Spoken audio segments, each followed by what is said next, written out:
Hello, welcome back to our channel. ఈరోజు మన recipe వచ్చేసి సగ్గుబియ్యం సేమియా పాయసం అండి.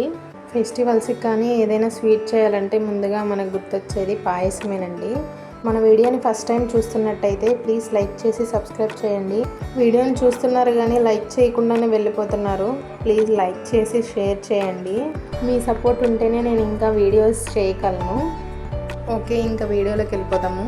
ముందుగా ఒక కప్పు సగ్గుబియ్యాన్ని గంట సేపు నానబెట్టుకోవాలి. గంట తర్వాత స్టవ్ ఆన్ చేసుకొని ప్యాన్ పెట్టుకొని దాంట్లో జీడిపప్పు, గ్రౌండ్ నట్స్ని నెయ్యిలో బాగా వేయించాలి. తర్వాత కొంచెం నెయ్యి తీసుకొని అందులోనే 2 కప్స్ సేమియాని బాగా గోల్డెన్ కలర్ వచ్చే వరకు వేయించాలి. చూడండి, ఇలా గోల్డెన్ కలర్ వచ్చే వరకు వేయించాలి. సో నేను ఇప్పుడు లీటర్ పాలు తీసుకొని స్టవ్ మీద పొంగేంత వరకు పెట్టాను.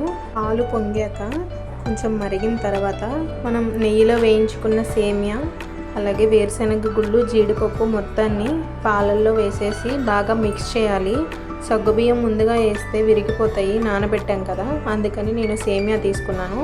చూడండి, ఇలా మరిగాక 2 కప్స్ సేమియా తీసుకున్నాం కాబట్టి 2 కప్స్ షుగర్ యాడ్ చేశాను నేను.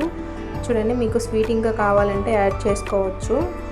ఈ సేమియా మొత్తం బాగా ఉడికిన తర్వాత మనం నానబెట్టుకున్నాం కదా, ఆ నానబెట్టుకున్న సగ్గుబియ్యాన్ని సేమియా మొత్తం ఉడికిపోయిన తర్వాత ఈ సగ్గుబియ్యాన్ని యాడ్ చేసాం కాబట్టి సగ్గుబియ్యం ఆల్రెడీ నానే ఉంది కాబట్టి త్వరగా ఉడికిపోతుంది.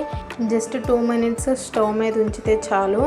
చాలా చాలా టేస్టీగా వస్తుంది. ఈ కన్సిస్టెన్సీ కూడా ఇలా లూజ్గా ఉన్నప్పుడే మనము స్టవ్ ఆఫ్ చేసుకుంటే గట్టి పడిపోకుండా ఉంటుంది.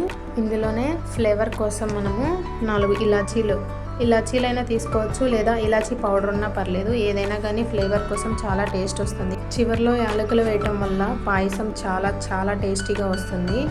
ఒకసారి ట్రై చేసి చూడండి, చాలా బాగుంటుంది. ఎలా వచ్చిందో కామెంట్ చేయండి. చాలా టేస్టీగా వచ్చింది పాయసం.